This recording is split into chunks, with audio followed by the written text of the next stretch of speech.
Chers amis, bonjour. Cette semaine, Parashat Vayechi, Yosef apprend que son père est gravement malade, il comprend que c'est sa dernière maladie, et il décide d'emmener ses deux garçons se faire bénir par son père. Et au moment de la bénédiction, Yaakov, qui est censé mettre la main droite sur l'aîné Ménaché et la main gauche sur le cadet Ephraïm, croise ses bras.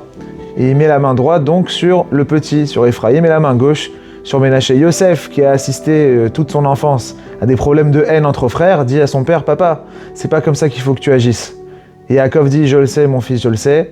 Les deux seront grands, mais le petit sera plus grand encore que l'aîné. » À ce moment-là, l'aîné Ménaché ne jalouse pas son frère, et on a réparé quelque chose qui était un problème depuis le début de l'humanité, puisque Caïn tue Hevel, Ishmaël a des problèmes avec Yitzhak, Esav a des problèmes avec Yaakov, Yosef avec ses frères, et enfin on arrive à deux garçons qui n'ont pas de problème les uns avec les autres, Ephraïm et Ménaché.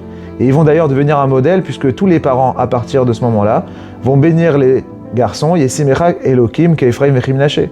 Que Dieu fasse que tu sois comme Ephraïm et Ménaché, ça veut dire ce qu'on souhaite à nos enfants, c'est qu'ils soient comme Ephraïm et Ménaché, sans jalousie.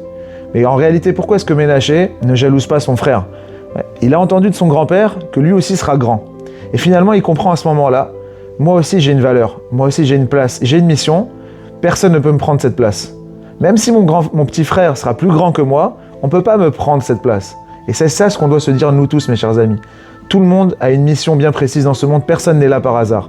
Quand bien même il y a des milliards d'individus sur Terre, l'empreinte digitale de chacun d'entre nous, elle est différente. Pourquoi?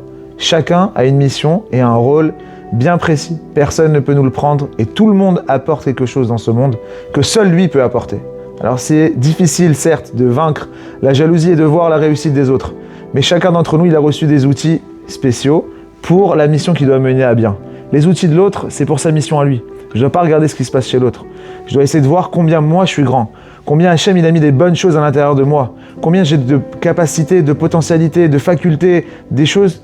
Me concentrer sur le bien qu'il y a en moi, sur la grandeur qu'il y a en moi. Et à l'intérieur de chacun d'entre nous, au plus profond, il y a des choses extraordinaires, il y a des trésors extraordinaires. Il faut seulement aller les chercher, les découvrir. Et en les découvrant, on comprendra combien on est important, combien on vaut, sans rechercher que les autres nous valident, mais comprendre nous-mêmes, sur nous-mêmes, combien on est important, combien on a une valeur extraordinaire. Et de cette façon, on pourra vaincre la jalousie. Bezrat Hashem chez nous tous. Shabbat Shalom, Umvorach.